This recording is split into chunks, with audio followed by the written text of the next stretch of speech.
Welcome to the Painting Coach, and today I am building. That's right, I am building my very own castle for my Bretonnian lord. Now, I was really excited when Old World came back. I was even more excited when I found out that Bretonnia were going to be one of the launch factions. So I thought, what self-respecting lord of Bretonnia doesn't have his own castle? Bonjour.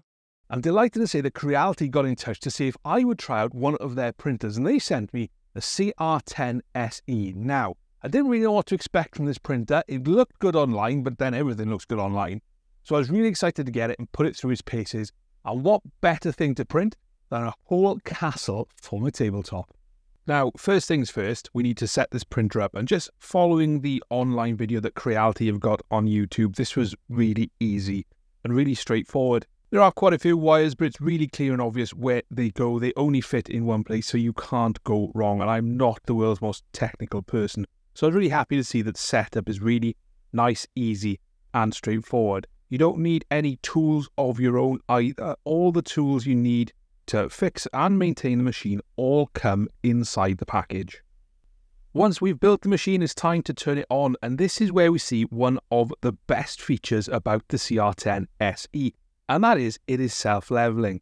With a couple of pushes of buttons, the machine will automatically level the print bed and calibrate itself to print in the best way possible. That is so easy and so important as a beginner.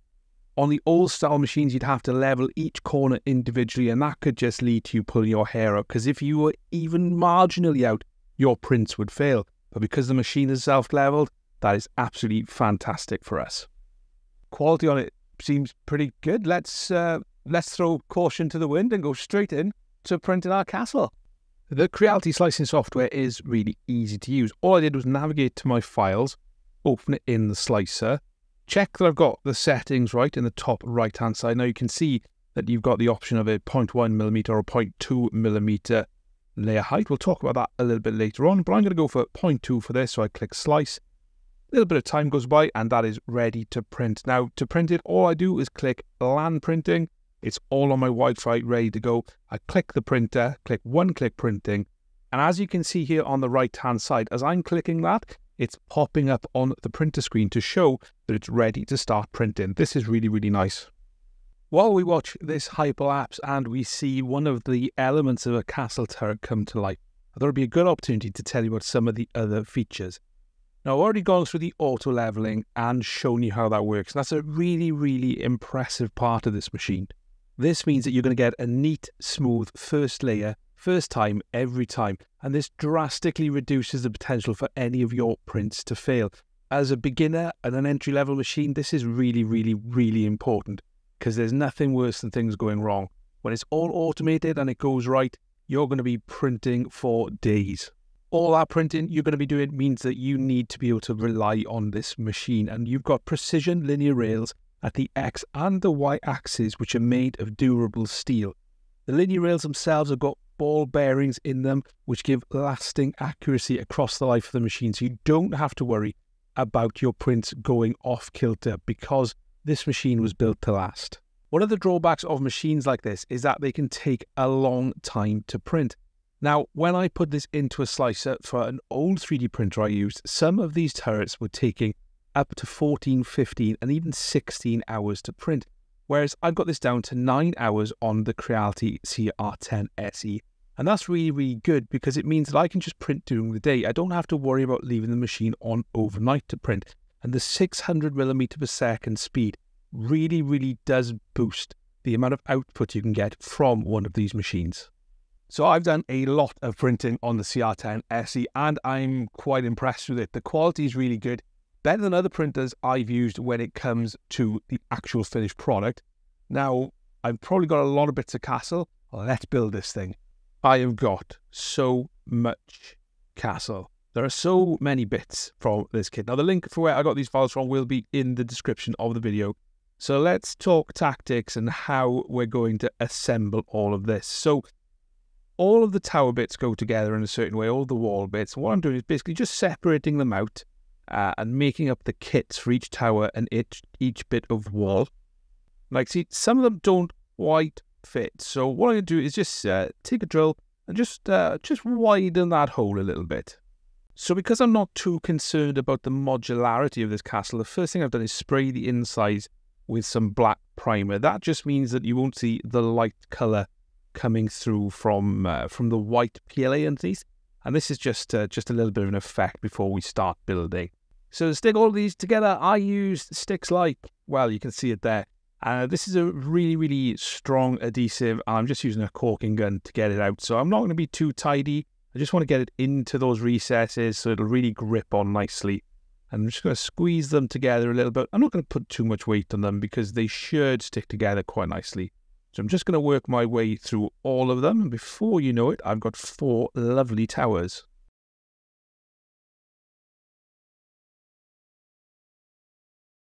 While that's drying, I'm going to paint the baseboard. Now, I'm just going to take some black poster paint, mix it with some gloss varnish, and slap this on. This is just going to give a little bit of strength. Now, I probably should have, with hindsight, mapped out where the castle was going and avoided painting those bits, but we're in for a penny, in for a pound. It's just going to have to stick to this. I'm going to use the stick slide on it again, so it should be absolutely fine. So the gatehouse goes in the middle, and this is roughly how it's going to be. There's no roof on the gatehouse because I've got to spray the portcullis separately. And we're just going to line it all up, and once we're happy, it's time to glue it. So again, we're using the stick slide, and we're just going to pop this together and squeeze it all together while it's still wet, adding some more from reinforcement. I will say in advance, this is the least elegant example of gluing anything you're ever likely to see in your life. But it seems to have worked at the end of the day.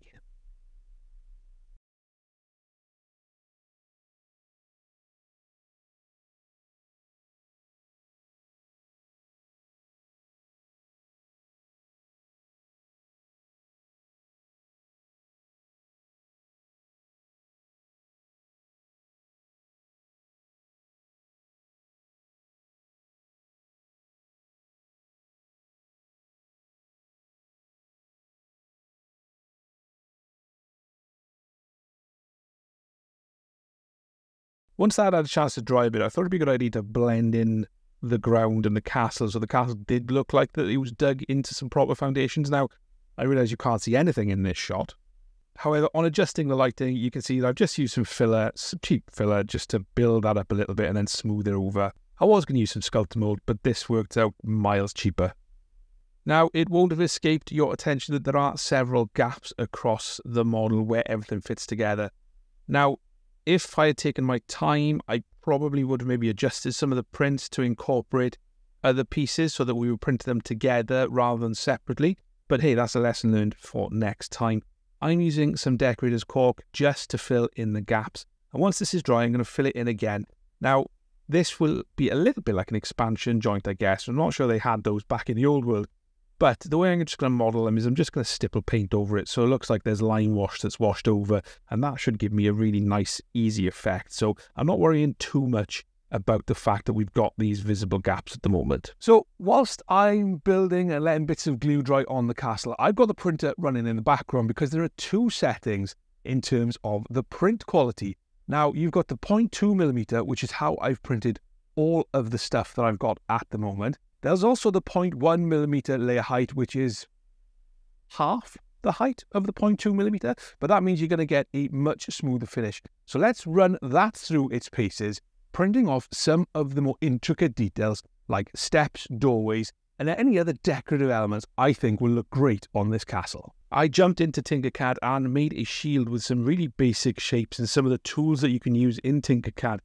I put this shield and also made some copies and scaled them down to make smaller shields and put these and the steps into the slicer app.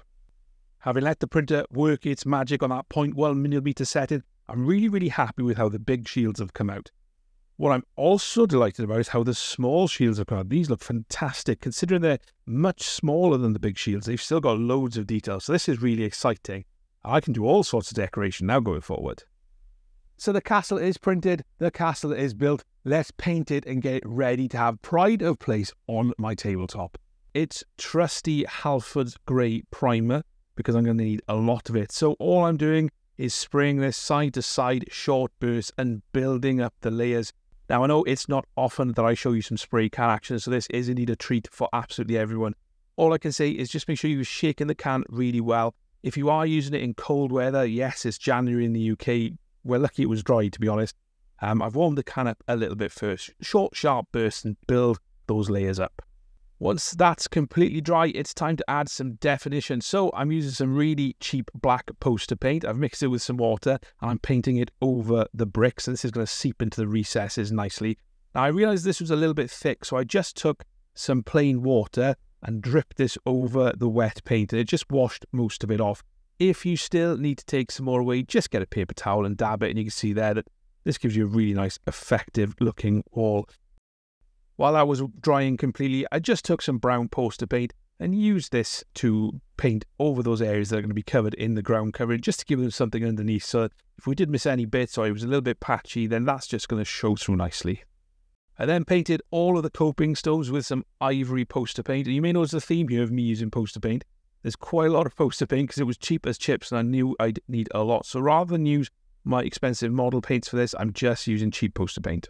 Next up, it was time to add some patches to the wall. So I mixed some grey paint into that ivory and then just painted it onto some random areas. Remember I said I was going to make it look like there was some line wash along those gaps? Well, that's what I did just by stabbing at it with a 1-inch brush. Again, I'm not using my nice mini painting brushes. I really am just using the cheap and cheerful brushes.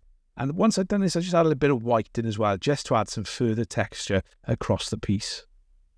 To do all the ground cover, I really like using Geek Gaming Scenics ready mixed bases. Now, these are great mixtures. There's loads of different ones, but I've gone for the New Zealand Plains one for the front of my Bretonnian Castle. So I'm just going to spread out some quick drying PVA glue across the area, and then I'm going to add over the basin mix. You can see it's all mixed with lots of different textures, some sand, little bits of stone, some grass, etc., to really give some nice variation. I'm going to tip this over the area fairly thickly, and I'm just going to spread it out with my hand. And once I've finished it, I'll use a little brush just to get it into all the nooks and the crannies. I'm then going to add some glue over the worst areas on the wall, because what I'm going to do here is add some foliage and some bushes. Again, this is all from Geek Gaming Scenics. And I'm going to put some climbing plants, a few bush areas. Again, it's covering where I've not quite gone up the wall, just to cover the worst mistakes, really. Once all of the glue is dry, we're just going to tip it up and give it a tap, and you can see the amount of excess material coming off. I'm going to reclaim all this and pop it into a bag so I can use it again next time. I didn't want to end this video without drawing attention to one of my hobby hero's efforts and something he's done for the community.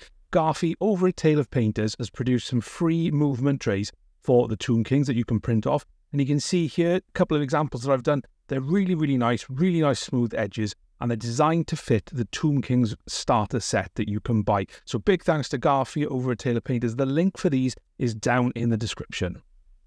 So there we have it. This Bretonnian Castle is done. I am delighted with how it's turned out. The print quality on the CR10 SE is fantastic. The print time was pretty decent as well. I didn't really know what to expect. I haven't really got anything to compare it to. But as far as I'm concerned, I'm really happy with it. So it's a big thumbs up from me in terms of the Creality CR10 SE. Thank you so much to Creality for sending it out to me so that I could try it as part of this video. There's only one thing to do, and that's to print the rest of my castle. Thanks for watching. I'll see you next time.